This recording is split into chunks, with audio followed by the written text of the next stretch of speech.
सभी का स्वागत है। आज की इस चर्चा में हम एक बहुत ही रहस्यमयी और गहरे विषय पर बात करने जा रहे हैं। महाभारत के सबसे महान रणनीतिकार, अजेय माने जाने वाले यदुवंश और स्वयं भगवान कृष्ण का अंत आखिर कैसे हुआ। ये एक ऐसी कहानी है जो अक्सर लोगों को हैरान कर देती है। तो चलिए उन घटनाओं के क्रम को समझते हैं जिन्होंने एक पूरे युग को ही समाप्त कर दिया। ये सवाल इतिहास और पौराणिक कथाओं के सबसे बड़े रहस्यों में से एक है। कुरुक्षेत्र के महायुद्ध में जिस यदुवंश ने धर्म की स्थापना की थी, उनका ऐसा दुखद अंत कैसे हो सकता है। जरा सोचिए, एक सर्वोच्च अवतार एक साधारण शिकारी के तीर का शिकार कैसे बन सकता है। आइए इस पूरी गुत्थी को सुलझाते हैं। इस घटनाक्रम का पहला हिस्सा जुड़ा है गांधारी और शिष्यों के शाप से। इस विनाश के बीज कुरुक्षेत्र के उस रक्तरंजित युद्ध के ठीक बाद ही बो दिए गए थे। कुरुक्षेत्र के मैदान में चारों ओर बिखरे शवों के बीच खड़ी रानी गांधारी की पीड़ा और क्रोध की कोई सीमा नहीं थी। अपने 100 पुत्रों को खोने के बाद उन्होंने भगवान कृष्ण को इसका उत्तरदायी माना। उन्होंने अत्यंत क्रोध में ये भयानक श्राप दिया कि जिस तरह उनके कौरव कुल का नाश हुआ है, ठीक उसी तरह 26 असल में माफ कीजिएगा, पूरे 36 वर्षों के बाद यदुवंश का आपस में लड़कर नाश हो जाएगा और द्वारका नगरी समुद्र में डूब जाएगी।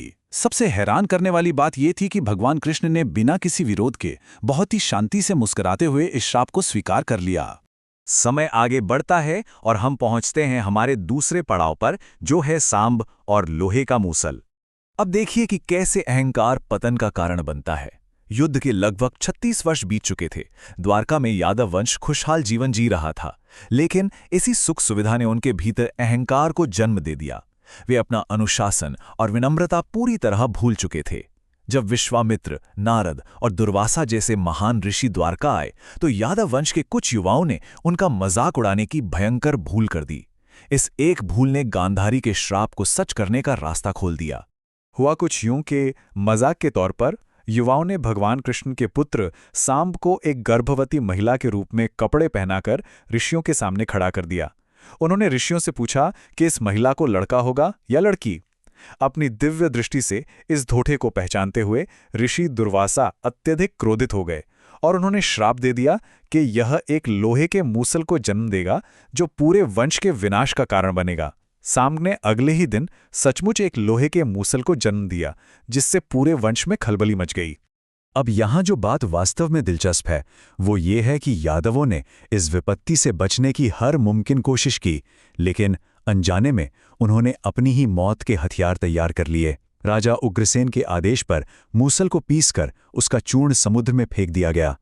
लेकिन ये चूर्ण नष्ट होने के बजाय समुद्र के किनारे एक विशेष प्रकार की समुद्री घास के रूप में उगाया, और मूसल का जो एक छोटा सा कठोर हिस्सा पीसा नहीं जा सका था, उसे समुद्र में एक मछली ने निगल लिया।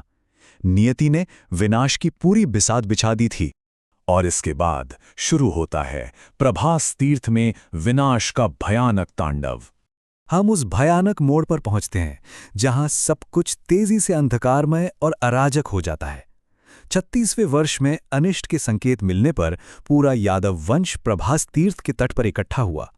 भगवान कृष्ण ने मदिरा पीने पर सख्त प्रतिबंध लगाया था, लेकिन विनाश के करीब खड़े यादवों ने इस नियम को तोड़ दिया। नशे की हालत में कुरुक्षेत्र युद्ध की पुरानी बातें उखड़ने लगी कि किसने क्या किया था। धीरे धीरे ये शेखी भगारना सात्यकी और कृतवर्मा के बीच एक हिंसक लड़ाई में बदल गया। देखते ही देखते पूरा का पूरा यादव कुल 2 गुटों में बंटकर एक दूसरे के खून का प्यासा हो गया। जब लड़ते लड़ते उनके असली हथियार खत्म हो गए, तो उन्होंने किनारे पर उगी हुई उसी समुद्री घास को उखाड़ना शुरू किया। लेकिन ये कोई साधारण घास नहीं थी, ये उसी लोहे के मूसल के चूर्ण से पैदा हुई थी। जैसे ही वे उसे उखाड़ते, वो घास लोहे की भारी छड़ में बदल जाती। उसी शापित घास से उन्होंने बेरहमी से एक दूसरे को पीट पीट कर मार डाला। सांब, अनिरुद्ध और लगभग पूरा का पूरा यादव वंश वहीं समुद्र के किनारे समाप्त हो गया। इस रक्तपात के बाद दृश्य बदलता है शेषनाग और बलराम जी की ओर। इस भीषण नरसंहार के बाद चारों ओर केवल सन्नाटा और मृत्यु पसरी थी। इस विनाश को देखकर बलराम जी गहरे अवसाद में चले गए। वे खून से लाल हुए समुद्र के किनारे एक पेड़ के नीचे योग मुद्रा में बैठ गए, और फिर उनके मुख से एक विशाल 1000 सिरों वाला सर्प प्रकट हुआ। ये कोई और नहीं बल्कि ब्रह्मांडीय सर्प शेषनाग थे। बलराम जी, जो स्वयं शेषनाग के ही अवतार थे, अपना नश्वर शरीर त्याग कर वापस समुद्र में लौट गए। अब हमारा ध्यान जाता है भालका तीर्थ और जरा नाम के एक शिकारी की तरफ। बलराम जी के जाने के बाद भगवान कृष्ण भालका तीर्थ में एक बरगद के पेड़ के नीचे अत्यंत शांत भाव से लेट गए। नियति की एक और दुखद विडंबना देखिए। जरा नाम का एक शिकारी वहां से गुजर रहा था।